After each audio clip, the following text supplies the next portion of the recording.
नमस्कार, आपलं सर्वांचं सहर्ष स्वागत आहे। तुम्हाला जर मराठी भाषा शिकायची असेल आणि तुम्हाला जर मराठी व्यवस्थित वाचता येत नसेल, तुमची जर काही प्रोनाउन्सिएशन मध्ये अडचण असेल तर हा व्हिडिओ शॉर्टपर्यंत नक्की पहा, स्किप करू नका, व्हिडिओ शॉर्टपर्यंत पहा। 5 ते 6 व्हिडिओच्या मध्येच तुम्हाला मराठी वाचन चांगल्या प्रकारे करता येणार आहे, एवढी मी तुम्हाला गॅरंटी देऊ शकते। चला तर मग प्रत्यक्ष सुरुवातच करूया आपण। A capital A small A, Z small Z, ॲबॅकसचा आपण एक एक वर्ड पाहूया म्हणजे तुम्हाला सिंगल कट कळेल। ए स्मॉल ए बिग ए, या असा याचा उच्चार होतो। For example academy, admission, abacus यासाठी आपण एचा वापर करू शकतो। इंग्लिशमधलं बी मराठीमध्ये ब असं त्याचं प्रोनाउन्सिएशन आहे। मराठीमध्ये ब लिहिताना आपण हाच बी लिहितो, स्मॉल किंवा बिग। हा बिग बी, स्मॉल बी। स्मॉल सी, बिग सी, क असा याचा उच्चार होतो। याचा ड असा उच्चार करताना आपण बिग डी आणि स्मॉल डी, ड असा याचा उच्चार करतो। आता तुम्हाला हे चारही शब्दांचा अर्थ कळला असेल, ॲ, ब, क आणि ड। ओके, जशी मराठीमध्ये आपली बाराखडी आहे अ, आ, इ, त्याचप्रमाणे इथे सुद्धा आहे, परंतु आपल्याला प्रोनाउन्सिएशन करताना कोणता शब्द कोणत्या अक्षरासाठी वापरतात हे कळलं पाहिजे। मराठी आणि इंग्रजी वाचन एकसाथ करताना आपल्याला लगेच समजून जाईल।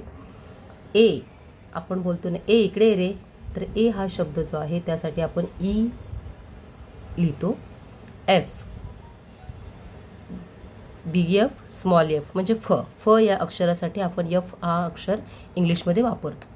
इंग्लिशमध्ये जी, बिग जी, स्मॉल जी, मराठीमध्ये ग या अक्षराने उच्चार करतो आपण। ग या अक्षरासाठी आपण जी हा शब्द इंग्लिशमधला लिहितो।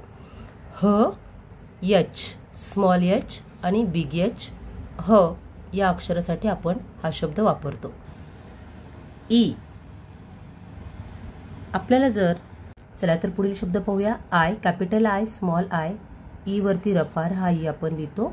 स्मॉल पहिली वेलांटी जर असेल तर आपण आय लिहितो आणि दुसरी वेलांटी जर असेल तर आपण डबल ई लिहितो, हे लक्षात ठेवायचं आहे। डबल आय आणि डबल ई कधी वापर करायचा। ज, कॅपिटल जे स्मॉल जे म्हणजेच काय, ज या अक्षरासाठी आपण इंग्लिशमध्ये कॅपिटल लेटर्स किंवा स्मॉलमध्ये जे वापरतो।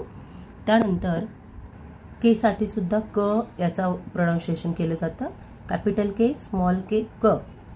ल साठी आपण एल आणि स्मॉल एल हे अक्षर वापरतो।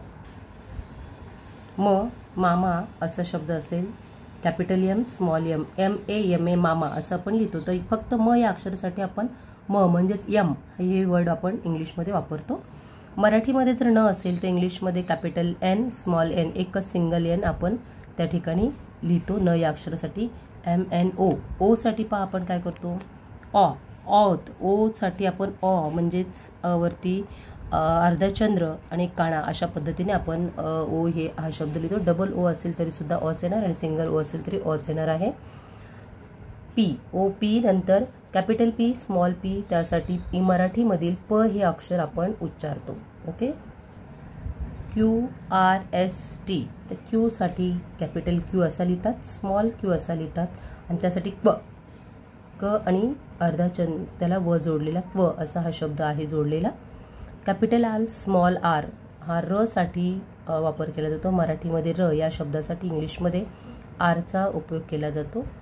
एस आणि टी, एस साठी सशाचा, capital S small S, T capital T small T, टरबुजाचा हा शब्द टी साठी वापरला जातो।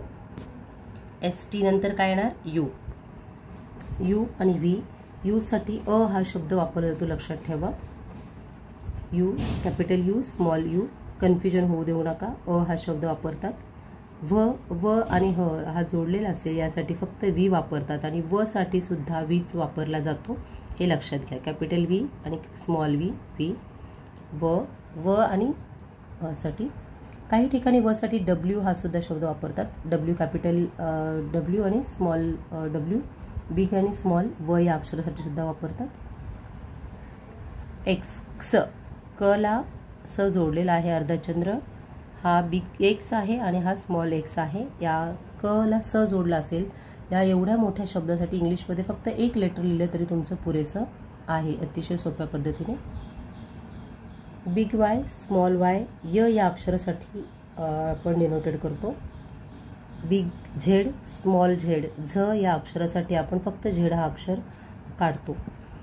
तर यामध्ये तुम्हाला काही डाऊट्स असतील तर मला कमेंट्समध्ये नक्की विचारा. आणि चॅनलवरती नवीन असेल तर चॅनलला सबस्क्राईब करा, शेअर करा, बेल आयकॉन समोरील बटनाला प्रेस करा.